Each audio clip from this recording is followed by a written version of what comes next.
ஆண்ட்ராய்டில் இருக்கிற அந்த desktop mode பார்த்தீங்கன்னா அஃபிஷியலாக லைவுக்கு வந்துருச்சு கைஸ். இதுக்கு முன்னாடி நான் வந்து இந்த அலுமினியம் ஓஎஸ் வருதுன்னு சொல்லி ஒரு வீடியோ போட்டிருப்பேன். இப்போது அஃபிஷியலாகவே ஆண்ட்ராய்டில் டெஸ்க்டாப் மோடு வந்து இம்ப்ளிமெண்ட் பண்ணப்பட்டுருச்சு. இனிமேல் ஃபியூச்சரில் ஒவ்வொரு டிவைசஸ்க்கும் வந்துடும். இப்போதைக்கு பார்த்தீங்கன்னா பிக்சல் டிவைசஸில் தான் ரோல் அவுட் ஆகிருக்கு. பிக்சல் 8லேருந்தே இது வந்து சப்போர்ட் கொடுத்துருக்கிறது நல்ல விஷயமாக தான் இருக்குது. பிக்சல் 8, 9 and 10 இந்த 3 சீரீஸுக்குமே உங்களுக்கு அஃபிஷியல் டெஸ்க்டாப் மோட் அப்படிங்கிறது கொண்டு வந்துட்டாங்க.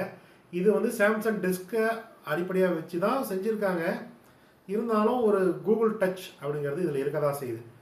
கூடிய சீக்கிரம் ஆண்ட்ராய்ட் 17 இது வந்து ஓஎஸ் லெவல்லேருந்தே பேக் பண்ணிடுவாங்க. ஸோ இந்த பிக்சல் ஃபோனுக்கு மட்டும் எக்ஸ்க்ளூசிவான ஃபீச்சராக இருக்க போகிறது இல்லை.